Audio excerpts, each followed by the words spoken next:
On est très, très heureux, d'accueillir donc Christelle Fèvre, proviseure adjointe de la célèbre école Estienne. Effectivement, on vient de s'apercevoir d'une coquille dans le prénom C'est sur le ça. programme, donc il n'y a pas de H et il y a 2 Oui. L. Donc excusez-nous pour cette erreur. Mais En c'est tout cas, surtout important si, les comment dire? Les étudiants veulent m'écrire, via l'adresse mail de l'école Estienne, c'est vrai que si on rajoute un H, ils ne pourront pas me joindre. Donc, tout à fait. Donc voilà, faites merci tous d'avoir les rectifié. en tout cas, la parole est à vous. Merci beaucoup pour votre disponibilité, ce soir. Voilà, mais moi je vais faire une présentation, de l'école Estienne dans ses formations et dans sa dimension un peu historique et puis, je partagerai avec vous si j'y arrive, mais je pense que je vais y arriver, notre page internet, qui, dans ses portes ouvertes, donne vraiment, une lumière en fait sur les formations que nous dispensons, à l'école Estienne. Donc dans un premier temps, en effet, l'école Estienne, vous disiez qu'elle était, fameuse et célèbre, bah, c'est l'école historique des métiers du livre. Elle a été créée en 1889, donc elle a vraiment un passé, ancré.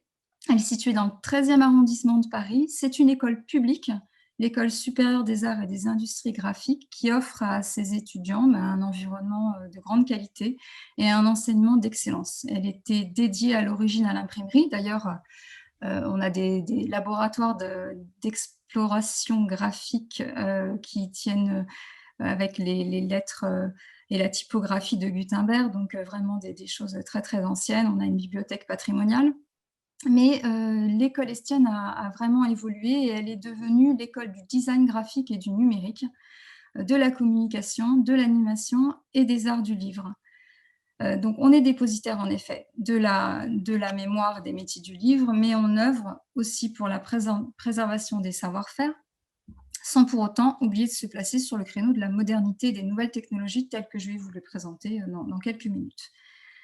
C'est une école professionnalisante et les liens sont forts et très nombreux avec les professionnels qui interviennent dans nos formations et dans la validation des diplômes. C'est-à-dire que nos enseignements sont prévus avec, des enseignants qui travaillent à l'école Estienne et qui dispensent les disciplines prévues dans nos diplômes, mais on travaille beaucoup sous forme de workshop aussi avec, les professionnels. Donc on alterne, les semaines, de cours avec les étudiants et les semaines de workshop. Et je dois dire qu'il y a une grande, grande place sur la pédagogie de projet puisque vraiment c'est ce qui nous mène, au long des semestres, d'études à Estienne. C'est une école qui est aussi ouverte sur la ville de Paris et nous avons de nombreux partenariats avec des institutions culturelles, des musées, des bibliothèques, des théâtres. Bon alors cette année évidemment c'est un peu particulier, mais on a beaucoup, beaucoup de partenariats. C'est une école qui est aussi ouverte à l'international et je vais vous présenter le nouveau diplôme d'ENMAD pour ceux qui ne le connaissent pas. Ce diplôme d'ENMAD renforce aussi les possibilités de mobilité des étudiants à l'international. Et pour finir, on a un réseau d'anciens élèves qui sont très attachés à l'école et c'est vraiment un atout majeur parce qu'ils reviennent même, participer avec nous à des workshops, auprès de nos étudiants. Donc quel est le déroulé des formations proposées à Estienne? Alors juste une petite différence entre les arts appliqués, et les beaux-arts. À Estienne, on apprend les arts appliqués. Ce sont les secteurs d'activité des designers, donc on ne fait pas de beaux-arts, on est vraiment dans les arts appliqués. Les formations qui sont dispensées à Estienne, alors je vais parler de toutes les formations, mais j'ai bien compris que sur, ce forum, c'était plus dédié au cinéma, au numérique, mais cependant, nous, on a d'autres formations qui peuvent peut-être intéresser, les étudiants qui nous écoutent, les futurs étudiants qui nous écoutent. On propose en 2 ans des BTS en industrie graphique, qui sont, des BTS ERPC, c'est études et réalisation de produits de communication. Et puis nous avons aussi un BTS édition, donc toutes ces formations se déroulent en 2 ans après le bac. Et puis on a un DNMAD, enfin on a plusieurs DNMAD, mais en 3 ans on peut préparer un DNMAD qui est le diplôme national des métiers d'art et du design. C'est un diplôme qui a été créé en 2018, qui fait suite au DMA. Donc le diplôme national des métiers d'art et du design est préparé à Estienne comme dans les 4 principales écoles d'art de Paris qui préparent aux mentions design. Donc nous avons, nous, 4 mentions, la mention animation, la mention graphisme, la mention livre et la mention numérique. Et chaque mention, il y a 2 parcours par mention, donc je vais vous les présenter un peu plus tard, et surtout j'axerai un peu plus sur la mention animation et la mention numérique. Donc, qu'est-ce que le DNMAD? Eh bien, c'est un diplôme qui a valeur grade de licence, qui est délivré par le recteur et par un établissement public à caractère culturel, scientifique et professionnel. Et c'est un diplôme national. Voilà, donc les étudiants obtiennent au bout de 3 ans 180 crédits, ce qu'on appelle des ECTS, dans le cadre d'un protocole européen, le protocole de Bologne, et ces crédits ECTS, au bout des 3 ans, sont reconnus dans toute l'Europe, ce qui permet une mobilité. C'est-à-dire qu'au cours de la formation ou à l'issue de la formation, ces crédits sont reconnus en Europe et peuvent permettre des poursuites d'études à l'étranger. 3 grands principes dans ce diplôme national. La spécialisation qui est progressive, ça veut dire que la première année, on est un peu plus dans la découverte et l'acquisition des fondamentaux. En deuxième année, on est dans l'approfondissement et la spécialisation, et en troisième année, dans le perfectionnement et le projet. Nous avons aussi la spécificité des parcours, donc je vous présenterai les 3 parcours qui me semblent être plus axés sur l'intérêt des étudiants qui sont présents sur le salon aujourd'hui. Et puis, l'autonomie grandissante des étudiants. Donc, il faut savoir qu'au sein de ces 3 années de DNMAD, il y a, lors de la première année, il y a un stage qui est obligatoire pour les étudiants de première année, un stage qui dure 2 semaines, et la deuxième année, un stage de 12 semaines. Comment se passe le diplôme? Tout au long des 3 années, chaque année, il y a des crédits qui sont accordés, donc c'est 30 crédits par semestre, qui dépendent en fait des résultats qu'on obtient évidemment sur les différents enseignements constitutifs des cours qui sont donnés. Et la troisième année, les étudiants préparent, à l'issue en fait aussi de leur stage qu'ils ont fait en deuxième année, ils préparent un mémoire qu'ils soutiennent. Donc la soutenance du mémoire valide une partie de la troisième année, et puis ils présentent un projet au dernier semestre, au semestre 6. Depuis décembre 2020, nous sommes passés à une évaluation par compétences. Ça veut dire qu'on est dans une évaluation bienveillante et positive. Il n'y a plus de notations chiffrées qui vont être posées sur les évaluations. C'est une évaluation par compétences avec 4 niveaux de maîtrise. Donc, voilà, 4 niveaux de maîtrise, comme c'est aujourd'hui dans l'éducation nationale. Donc, de insuffisant, fragile, bonne maîtrise, très bonne maîtrise. Quelles sont les conditions d'admission? Donc, une fois qu'on a son bac, on candidate sur Parcoursup pour rentrer en DNMAD, pour rentrer en BTS aussi d'ailleurs. On candidate sur Parcoursup et uniquement sur Parcoursup. Et je dois dire que le recrutement est très sélectif, j'en parlerai un peu plus tard. Avec quel bac? Eh bien, tous les baccalauréats peuvent candidater, que ce soit les généraux, les technologiques et les professionnels. Il faut savoir que depuis cette année, il n'y a plus d'entretien de sélection, c'est-à-dire qu'une fois qu'on pose sa candidature, il faut vraiment être très, très attentif à la constitution du dossier, parce qu'il n'y a que ça qui sera déterminant, en fait, hein. Évidemment, dans Parcoursup, on doit verser tout ce qui est bulletin, voilà, mais la constitution de votre dossier, avec particulièrement le carnet personnel et d'orientation et le projet de motivation, c'est vraiment ce qui va permettre à nos enseignants, à nos commissions de recrutement de vous discriminer. Donc, il faut vraiment faire très attention à ce dossier. C'est aujourd'hui donc le seul critère qu'on a pour recruter. Il faut aussi comprendre que le recrutement pour les écoles d'art de Paris, pour Estienne, c'est un recrutement national. Donc, ce ne sont pas que les lycéens parisiens qui candidatent pour rentrer à Estienne, c'est un recrutement national. J'anticipe une question qui va peut-être être posée sur est-ce qu'il est nécessaire de faire une classe préparatoire avant de rentrer et de candidater à Estienne? Pas du tout. Ce n'est absolument pas nécessaire de faire une classe préparatoire. C'est vrai qu'avant le DNMAT, on avait un diplôme qui s'appelait le DMA, le diplôme des métiers d'art, et les étudiants souvent préparaient une classe qu'on appelait la MANA, qui était la mise à niveau. Là, ce n'est pas du tout nécessaire. On peut directement candidater en première année de DNMAD après avoir eu son baccalauréat. Alors, nous, qu'est-ce qui est discriminant? Nos profils d'étudiants sont vraiment, vraiment très différents. Il y a une grande hétérogénéité. Mais c'est ce qui fait la richesse de nos formations, c'est de vraiment d'accueillir des étudiants avec des parcours très différents. Et voilà, et il faut savoir que cette hétérogénéité, elle est traitée par la progressivité des parcours, comme j'expliquais. En 3 ans, on va aller de plus en plus vers de la spécialisation et de plus en plus vers de l'autonomie. Alors, les poursuites d'études, il y en a plusieurs. Quand on est en DNMAD, une fois qu'on a eu son diplôme en 3e année, on peut poursuivre à Estienne ou ailleurs, d'ailleurs, en DSA. Alors, le DSAA, c'est le diplôme supérieur des arts appliqués.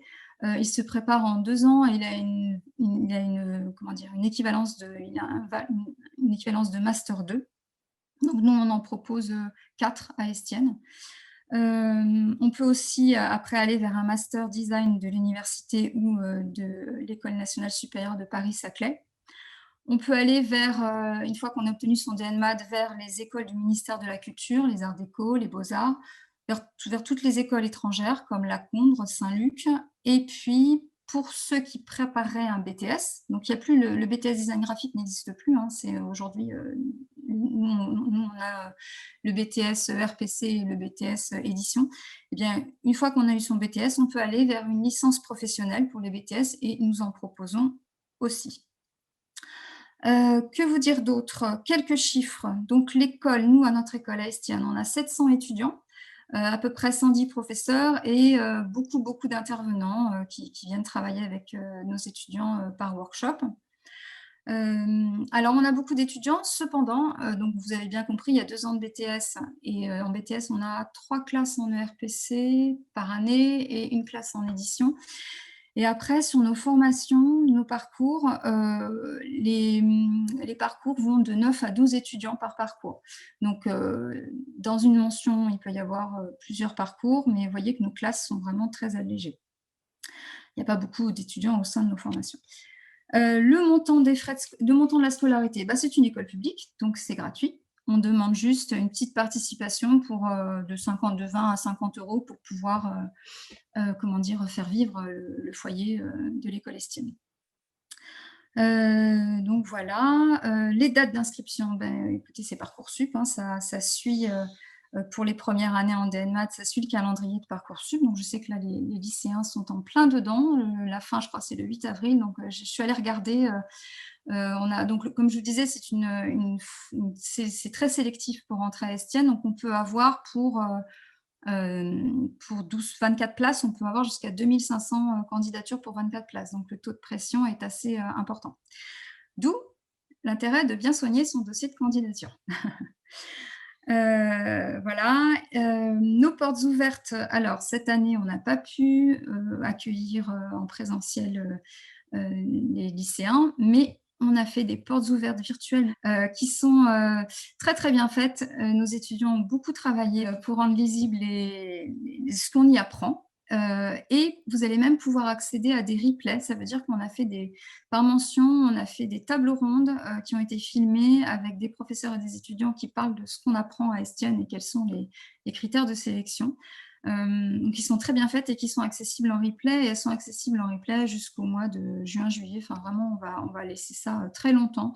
Et puis, en dehors des replays, il y a vraiment une page par mention et vous allez voir, on a même nourri sur toutes les disciplines qui sont données et il y a beaucoup de visuels, il y a beaucoup de petits films. Donc je pense que c'est une mine d'informations pour tout le monde.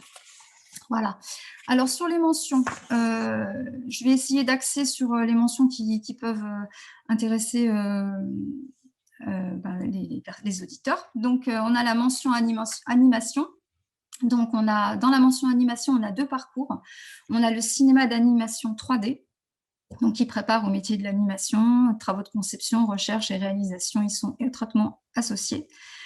Voilà, et puis évidemment, alors dans toutes les formations qu'on a, une place fondamentale est faite au dessin. On ne demande pas forcément que vous sachiez parfaitement dessiner, que vous ayez suivi des cours, mais le fait de toujours avoir un crayon à la main, de nourrir ses productions, de dessiner, pour nous, c'est vraiment un critère très important. Voilà, on a en cinéma d'animation, on a aussi ce qu'on appelle le cinéma IADD, c'est images et animation didactique ou documentaire. Donc voilà, c'est un parcours d'illustration et d'animation axé sur la réflexion et le dessin, la mise en forme visuelle et filmique des contenus d'information. Donc les étudiants emploient la narration et développent des compétences de stop motion, de design numérique et de design graphique. Et l'objectif de ce parcours est d'expérimenter la dimension plurimédia de la communication, des données abstraites et du documentaire par les moyens de l'image animée et de l'image imprimée.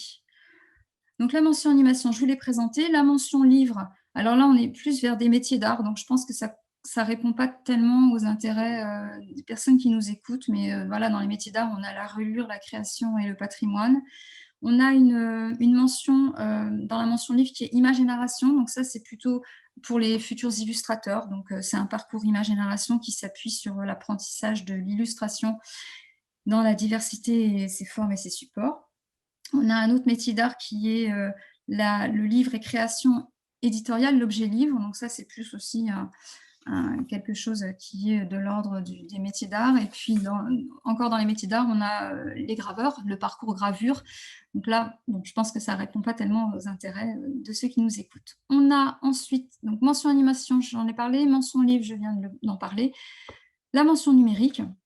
Donc, dans la mention numérique, on a 2 parcours. On a le design graphique numérique option motion et le designer graphique numérique option interface. Voilà, mais je pense que ma collègue qui m'a précédée a beaucoup développé sur ces sujets.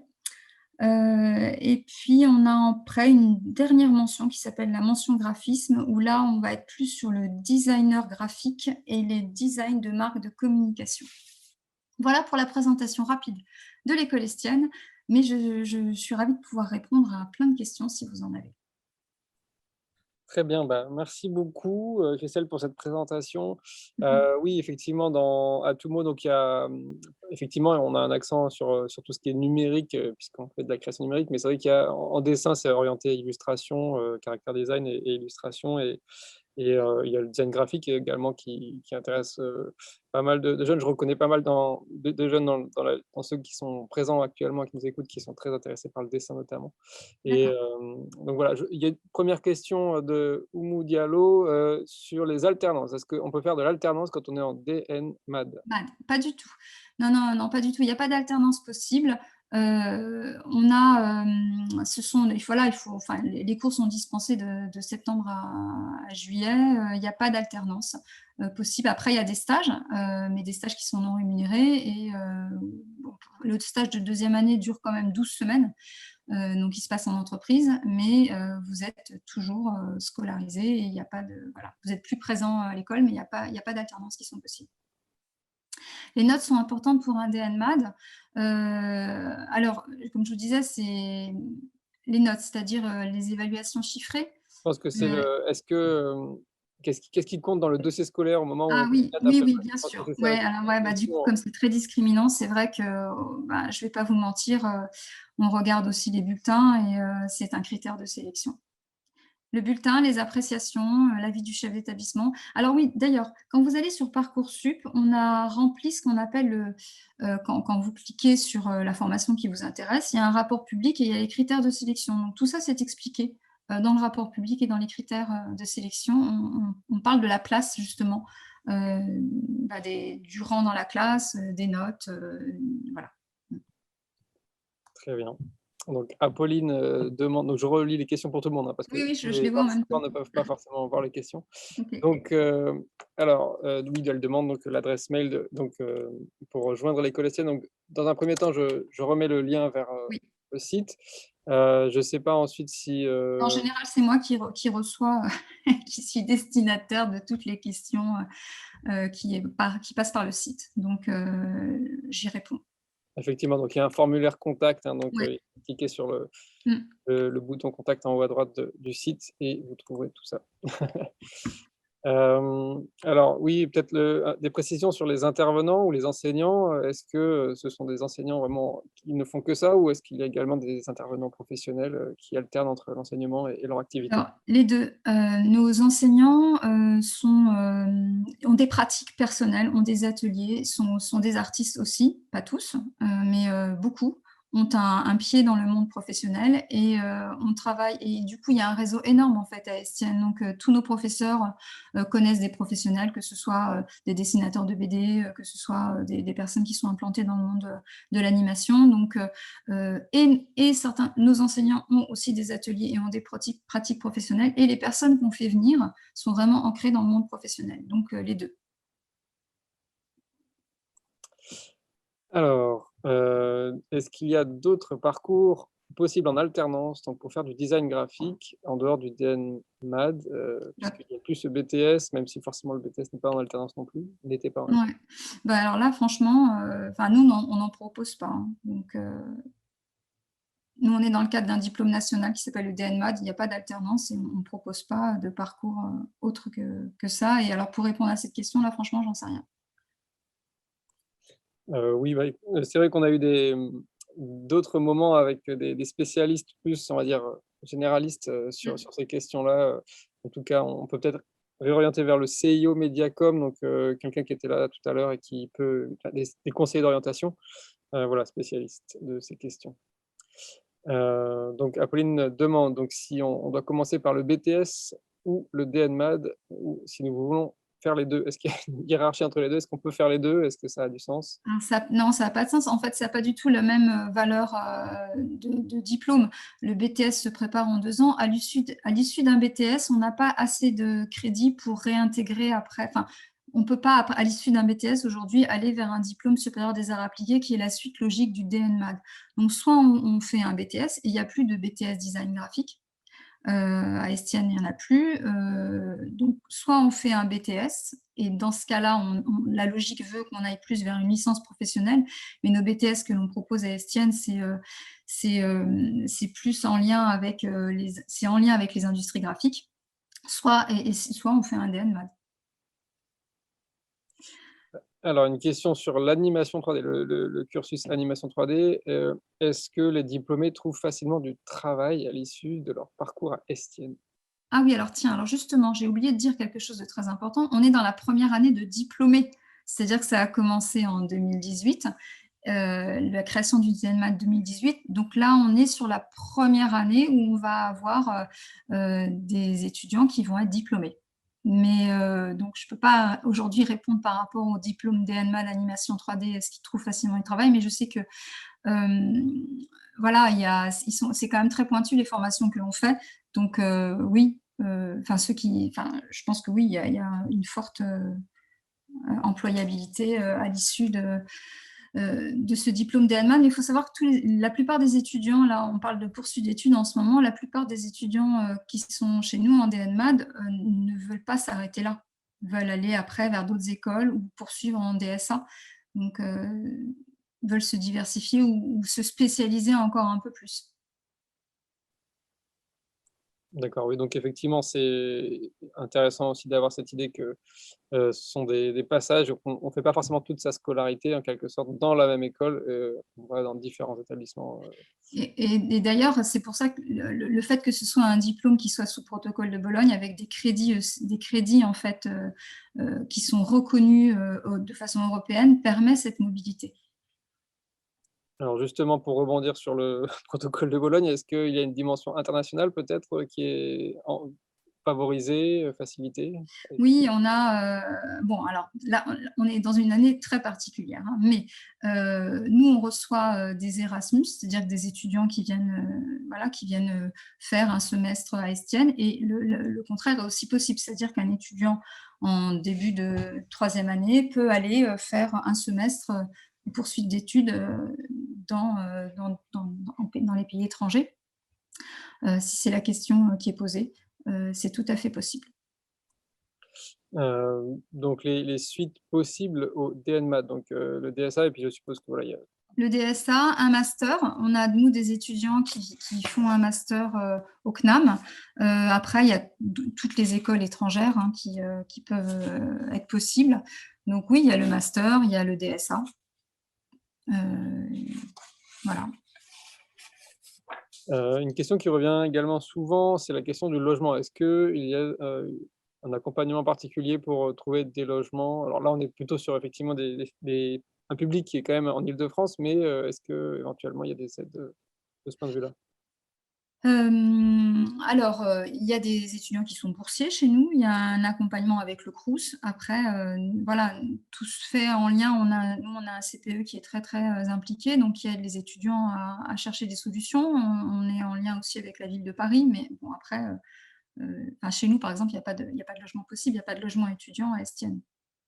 Donc là, en fait, je ne sais pas si ça a été très clair pour tout le monde, mais donc c'est dans le 13e arrondissement de Paris, hein, si je ne me trompe pas. Oui, C'est ouais. un arrondissement qui est quand même riche en écoles un petit peu sur ces différentes, disciplines. Est-ce qu'il y a une dimension, campus ou synergie entre ces établissements? Comment ça se passe? Alors, on est la seule, enfin, dans le 13e, il y a les Gobelins qui sont pas loin. Notre master est hébergé au CNAM, donc on travaille avec le Mobilier National pour le master 4 écoles. Donc les 4 écoles d'art enfin, comment dire, accueillent un master qui est hébergé au CNAM. Après, il y a pas, enfin, il y a beaucoup de synergie, beaucoup de réflexions communes avec les 4 écoles d'art de Paris qui sont Duperret, Boulle, l'ENSAMA et puis Estienne. Et d'ailleurs, on fait partie d'une association des écoles d'art de Paris. Mais à part ça, il n'y a pas, enfin, voilà, il n'y a pas plus comment dire, de ponts qui sont faits entre les écoles. On partage. Enfin, après, nos enseignants enseignent aussi un petit peu, partagent leurs enseignements à l'ENSAMA, à Duperret ou à Boulle. Donc, on est en lien. Voilà. Mais on ne propose pas exactement les mêmes choses. Très bien. Donc il y a Oran qui demande peut-être des conseils sur, le portfolio. Comment on le constitue? Qu'est-ce qui est favorisé? Qu'est-ce qui est important de mettre en avant? Sous quel format peut-être on doit le présenter? Même si en ce moment effectivement avec la distance, c'est un peu Ouais. particulier, mais ouais. Mais en fait, tous les conseils sont donnés sur notre site internet. Vous avez un lien sur candidature où vous avez comment constituer le carnet personnel d'orientation. Il faut vraiment que vous mettiez vos centres d'intérêt, que vous mettiez quelques comment dire, dessins. Vous avez fait quelques productions et ça peut être fait via un blog, via une page Instagram. Il faut nous montrer votre singularité en fait, clairement. Alors il y a Victor qui demande quelles sont les différences entre les 2 parcours graphisme. Alors je ne sais pas si c'est 2, si c'est au sein de la mention graphisme en fait, il y en a que Ouais. 3 puisque la typographie, fait partie Alors, de ce donc, spécifique. dans la mention graphisme, on a en effet le designer graphique. Alors, le designer graphique, lui, il va acquérir tout ce qui est démarche, méthode de mise en forme, réalisation et valorisation de projets pour concevoir des produits de communication, des visuels. Voilà, et il expérimente et développe ses pratiques associées à la fabrication de messages visuels. Le design de marque de communication, donc en fait, dans le graphisme, il y a 3 parcours, hein. Il y a le designer graphique, donc qui est lui plus sur la conception de visuels communicants pour l'édition, pour, le graphisme culturel, voilà tout ce qui est logotype, packaging, générique. Ensuite, on a le design de marque et de communication.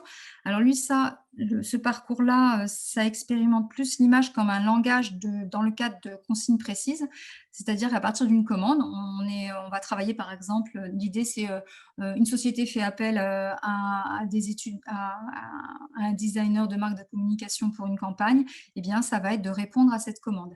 Donc, l'étudiant aura pour mission d'assurer la conception et la réalisation de supports de communication et en fait, on est dans une démarche qui est sur la création d'images et de rédactionnel porteur de sens au service du message. D'ailleurs, à Estienne, en poursuite d'études, on a un DSAA qui s'appelle le design de stratégie de communication, qui est vraiment très, très, comment dire, couru, très, voilà, où on travaille avec des agences de pub, donc où on a beaucoup de partenariats et c'est la suite logique. Donc le design de marque de communication, ça va être sur ça va être de travailler sur le design au service d'un message de communication.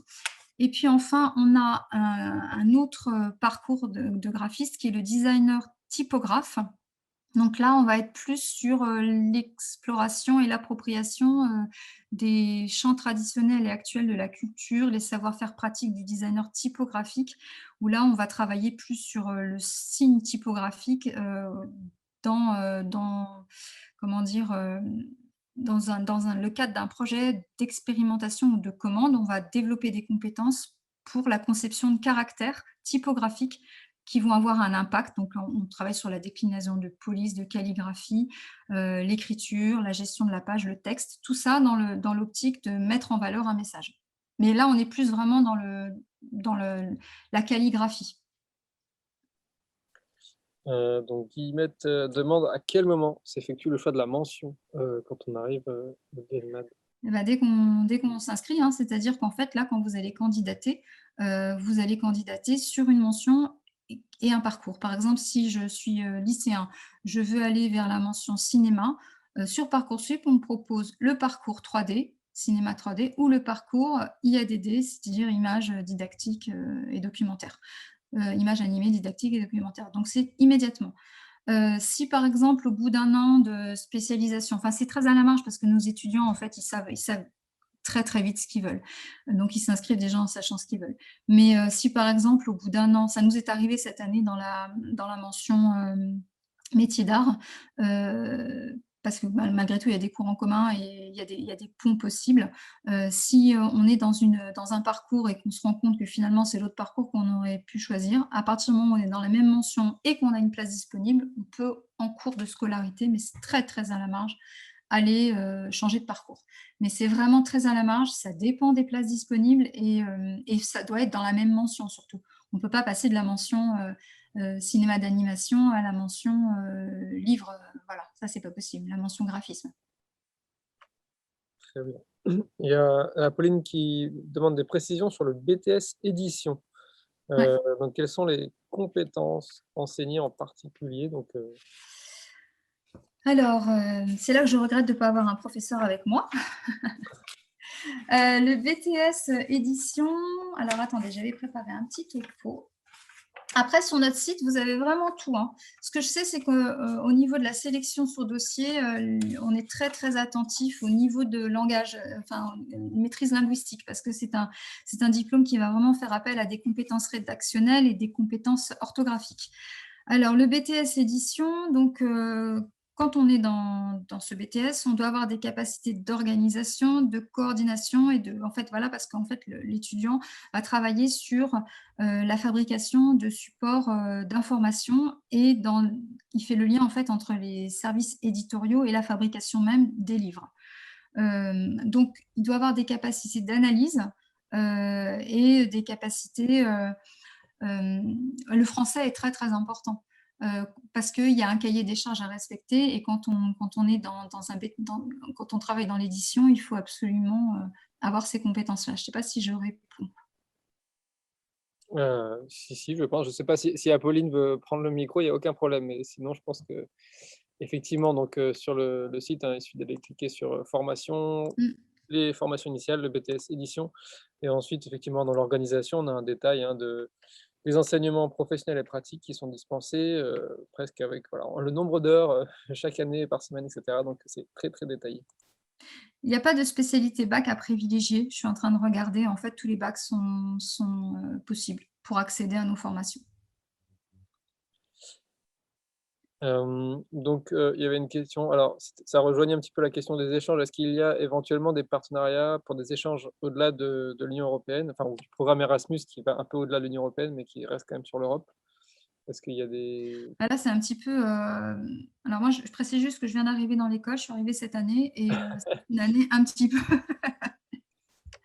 Un petit peu particulière. Donc là, c'est un peu. Là, c'est limité. Mais de ce que j'ai vu, il y a par exemple les années précédentes, il y avait aussi des workshops qui se passaient à l'étranger. Hein. Donc voilà, c'était très très riche. Mais bon, là, cette année, voilà. Alors, je rebondis, je reprends la question de tout à l'heure. Y a-t-il des spécialités bac à privilégier? J'ai dit non. Je veux dire, on n'est pas, les bacs professionnels peuvent tout à fait candidater sur du DNMAD. J'ai quand même un petit bémol à mettre. Nos formations sont très sélectives, je le répète. On va quand même, par exemple, si on a fait un BTS, je ne sais pas moi, dans le bâtiment, si on a fait, pardon, un bac pro dans le bâtiment, candidater sur un BTS édition, ça va être compliqué. On regarde quand même qu'il y a un petit lien, même si c'est un bac pro, on regarde qu'il y a un lien quand même dans ce qui est demandé. Alors, Amira, donc, qui a l'air de travailler plutôt sur un axe beaux-arts, est-ce que, on peut les mettre dans le portfolio? Donc, qu'est-ce Oui. que signifie la distinction quelque part beaux-arts et arts appliqués, quand on candidate en fait à Estienne? Qu'est-ce que ça implique? Bah, non, quand je faisais la différence, la distinction entre arts appliqués et beaux-arts, c'était juste pour dire qu'à Estienne, on n'apprend pas les beaux-arts. C'est pas du tout les formations qui sont données, puisque nous, on est dans les arts appliqués, c'est-à-dire les arts appliqués à des activités de designer. Mais nourrir son portfolio avec des dessins qu'on aurait pratiqués dans le cadre de cours comment dire, en art plastique, c'est tout à fait possible. Mais juste, faut pas confondre. À Estienne, on ne fait pas de beaux-arts. Très bien. Ceci étant dit, on propose des ateliers complémentaires, le soir, de modèles vivants parce que, je rebondis sur ce que disait la personne qui était intervenue avant moi, parce que j'ai écouté un petit peu la fin de sa présentation. C'est très important, par exemple pour le cinéma d'animation, le coup de dessin, d'observer les mouvements. Donc la place du dessin est fondamentale. Donc c'est pour ça qu'on propose aussi à nos étudiants, des cours de modèles vivants au sein de nos formations et en activité complémentaire, en cours complémentaire le soir. Totalement gratuit d'ailleurs. Très bien. Alors, beaux-arts et design dans nos portfolios. Oui, oui, On peut le enfin mélanger. vraiment, ne vous limitez pas, soyez le plus sincère possible. Si vous avez un parcours, enfin une personnalité, une spécificité, mettez-la. Ne vous limitez pas. Nous, on va vraiment regarder, et essayer de comprendre votre personnalité en fait. Donc tout ce qui fait votre personnalité, vous pouvez le mettre. Par rapport à cette question des travaux, en fait, est-ce que voilà, comment ça se passe la valorisation quelque part des travaux des étudiants de fin de cycle peut-être? Comment est-ce qu'il y a des salons, un site à organiser des événements publics peut-être pour, montrer les travaux des étudiants? Ou est-ce que Ah oui, oui, on a alors bon, encore une fois, là, cette année, c'est particulier, mais en fait, on a des conventions. On nourrit toute notre année, scolaire par des conventions, des partenariats, comme je disais, avec, des musées, enfin voilà, avec, l'Odéon, avec, où en fait, nos étudiants vont travailler, par projet et vont pouvoir, participer à des concours, faire des expositions, voilà. Donc oui, oui, bien sûr, c'est possible. On a travaillé, en début d'année, les illustrateurs ont travaillé, par exemple, avec un zoo, où ils devaient, créer, les plaquettes d'information du zoo, par exemple. Vous voyez, c'est des projets comme ça. On a, alors là, c'est plus en DSA, mais on a nos illustrateurs scientifiques qui ont des conventions, des partenariats avec des hôpitaux, avec, enfin, c'est très, très divers. Donc on est tout le temps, comme je le disais tout à l'heure, les liens avec le monde professionnel sont très forts. C'est-à-dire qu'on fonctionne vraiment par projet, on propose toujours des choses très diverses à nos étudiants on est sur des choses qui prennent sens en fait, hein. alors, Apolline demande s'il y a des ateliers, qui sont, proposés pour les gens extérieurs à l'école éventuellement. Je pense que la question la sous-question, c'est est-ce que ce serait destiné aux lycéens, peut-être pour se préparer, en plus de Non, tuer? Parce qu'après non, ça devient tuer. non, pas du tout, non. Non, non, puis alors d'autant plus, dans cette période où on ne doit pas, brasser, les étudiants, c'est vrai que là, c'est une période un peu particulière donc non, puis de toute façon, non, on le fait pas. On s'était posé la question, l'année dernière de faire des masterclass, donc ça répondrait un peu à la demande, et c'était une volonté de notre part de proposer des masterclass, par exemple, pendant les vacances, où du coup, on accueillerait des lycéens, par exemple.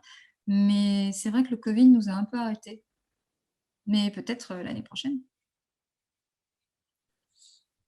Très bien. Bah, écoutez, n'hésitez pas, il reste peut-être 2 minutes pour poser une dernière question, sinon, Je vois qu'Apolline a posé beaucoup de questions. oui, bah, c'est vrai qu'on a maintenant, donc ça a ouvert en 2018, hein, TUMO, donc c'est vrai qu'on a des étudiants qui sont là quand même presque depuis l'ouverture et donc en 3 ans, alors même si on est passé à distance pendant pas mal de temps, on a réussi à faire des choses, à atteindre des objectifs pédagogiques, en restant à distance Mmh. et donc c'est sûr que maintenant ils ont quand même bien travaillé pour ça, pour certains d'entre eux, ceux qui sont là depuis le début. Mmh. Donc voilà, donc on espère effectivement pour, transiter, vers, la fin, donc que Tumo pourra être en tout cas une passerelle ou en tout cas une ouverture vers Estienne éventuellement. En tout cas, on est très heureux d'avoir pu avoir eu cette présentation et ces Je voulais réponses. rajouter que l'école Estienne, c'est une école où on est très heureux. Voilà, où il y a les étudiants sont beaucoup dans l'entraide, ils travaillent énormément, il y a une exigence, mais les professeurs ont cette proximité, le fait qu'on ait des classes avec des petits effectifs, il y a vraiment un climat très fédérateur avec beaucoup d'entraide. On a du matériel à disposition des étudiants qui est à la pointe. Donc voilà, il y a une très bonne ambiance, il y a une ambiance de travail, mais en même temps, voilà, on a des étudiants engagés, le climat y est très agréable, le cadre est vraiment chouette. Enfin, voilà, c'est une très belle école, moi je suis ravie d'en faire partie. Donc voilà, allez voir un peu nos portes ouvertes. On a nos étudiants de cinéma d'animation qui ont fait un petit peu qui ont fait des vidéos comment est la vie à Estienne, voilà, où c'est assez, ça montre bien l'ambiance Ouais, d'études, ouais. mais l'ambiance de collaboration entre étudiants voilà, on travaille par exemple en design de marque de communication, on travaille comme des petites mini-agences de pub où les étudiants travaillent ensemble en équipe. Enfin voilà, il y a beaucoup de choses qui se passent à Estienne. En fait, on a eu tout à l'heure une table ronde, donc plutôt sur les filières artistiques et numériques dans le secondaire où en fait, donc Carlos Tranat qui coordonne Ah le oui. campus, Mmh. d'art et design en fait, a fait venir 2 d'Estienne en fait, 2 étudiants donc D'accord. qui ont pu montrer à tout le monde, Témoigner. témoigner comme quoi c'était une école géniale donc on n'a Bon, pas trop alors, de doutes sur la on question. est Après tous effectivement convaincus. la concurrence est un peu rude mais bon, ça fait partie. Ouais. Voilà. En tout Mais cas, je dois dire qu'il y a 100 de réussite, hein. C'est-à-dire qu'une fois qu'on y est, oui. ça roule. Après, on avait tout à l'heure, une présentation du BTS audiovisuel, donc au lycée Sugère avec, une compétition encore pire, hein, avec plus de 6 000 7 Mmh. 000 candidatures sur Parcoursup pour 80 places, donc effectivement, c'est presque un taux, encore, Mmh. bien inférieur.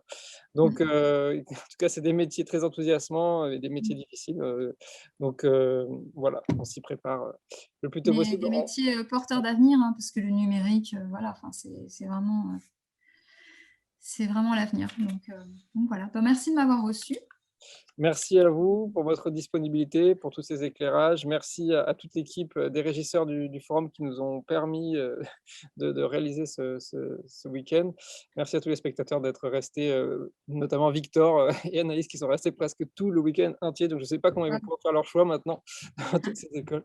Mais en tout cas, bravo à vous, merci Est-ce que beaucoup. parmi ceux qui sont en ligne là, il y en a qui ont demandé Estienne? Alors, n'hésitez pas. Oui, oui, Alors oui. oui, Clara, Oran, D'accord. OK. Bon, bah, écoutez, hein, on se verra peut-être l'année prochaine alors. voilà. En tout cas, on sera ravis de maintenir le lien et de voir un petit peu comment ça évolue. OK. Merci beaucoup. Au revoir, bonne soirée. Bonne fin de journée. Au revoir. Merci, au revoir.